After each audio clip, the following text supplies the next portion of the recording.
So I was going to do a Modern Tales review today, but that review is going to take a little bit because it's a little bit of a bigger review. It has to include a whole Wave 1 wrap-up segment at the end. And I just got something in the mail that I think is a lot more interesting. The first ever Mighty the Armadillo plush. Before we get this started, I just want to say that this is actually my first ever Jakks Pacific Sonic plush. And the reason for that is, I don't think their line is that interesting. I mean, really, the first wave of characters was literally exactly like the 25th anniversary wave, except they were presented in a style that was weird and different. That's not bad, but it didn't look the best. Their style is kind of a weird mix between the emoji plushes from Boom and a normal plush. And I don't know if I'm really into that. Wave 2 was a little bit more interesting. We have Classic Amy and Classic Supersonic.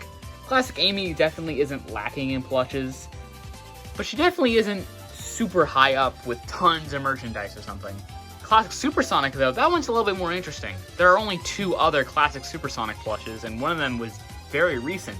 But I don't really like the look of it that much, and I feel like it just makes the Tomy one less special. On the other hand, though, Mighty the Armadillo is far from not special. This is the first ever Mighty the Armadillo plush. The only other really piece of real merchandise with him are a pin set and a little tiny figure and a big ball. So let's take a look at Mighty here, and let's see what Jakks Pacific has to bring to the table in terms of Sonic plush making.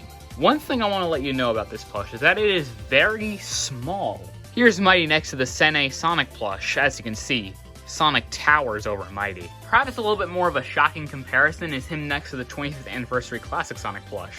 Even that's taller than this guy. This is a very short plush. But I don't think that's necessarily a bad thing. In fact, his size kind of adds to his charm. Now let's focus on the individual details, starting with Mighty's tag.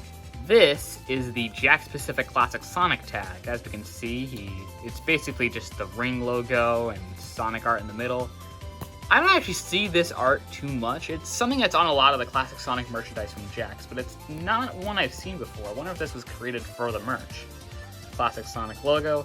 And then the name. This is the only character-specific part of the tag to my knowledge. It opens up to reveal nothing, and on the back it's just the ring again. Now, while I said this is my first Jakks Pacific Sonic plush, I kind of lied because I have the Baby Sonic plush. Look, even Baby Sonic is taller than Mighty. Comparing the tags, they're pretty similar, but I like the movie one more. I just like the movie's branding overall. I like the colors that it uses more. This one feels a little too basic Sonic for my liking. Now moving on to the plush itself. Mighty's face is very flat, but that's kind of Jakks' thing with Sonic plushes, so I'm not going to hold it against the plush too much. Mighty's face looks as good as you can realistically get on a plush. The eye white material is actually a pretty different material than some of previous Sonic plushes. Tomy had his more rough material. Meanwhile, this one is a lot smoother. Mighty's snout is appropriately longer with a little bit of a longer nose, which is also made of a smoother fabric. And he is shown to be frowning. I don't know if that's really an appropriate expression for Mighty, but I guess that's what he has. Mighty's ears aren't the best. They're detailed like that. They don't look the highest quality, especially when compared to some other Sonic plushes like Tomy's, but they do the job. Mighty's shell is just this big blob of red fabric. It looks fine. Mighty's body appropriately stretches upward to form his head, which is accurate to Mighty's official character design. And his arms look about as standard as a Sonic plush's arms can get. Mighty's hands are actually pretty interesting, because they're made of a smoother fabric, much like Jazzware's Sonic plushes. Mighty has very, very small legs, but that's just something you're going to get when dealing with this kind of character design. Mighty's shoes are pretty appropriately detailed. The sock detailing has the smoother material, and so does the white part of Mighty's shoes.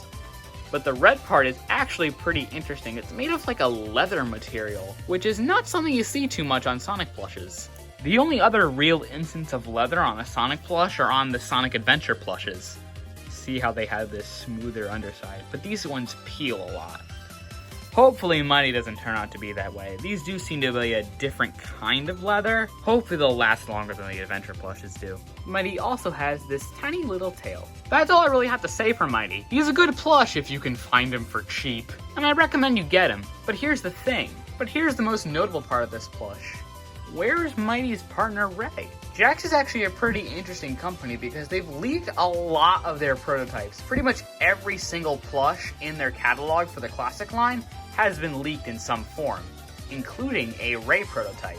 Does that mean that there was initially going to be a Ray plush and then it was canceled? Is Ray going to be a future plush in the set?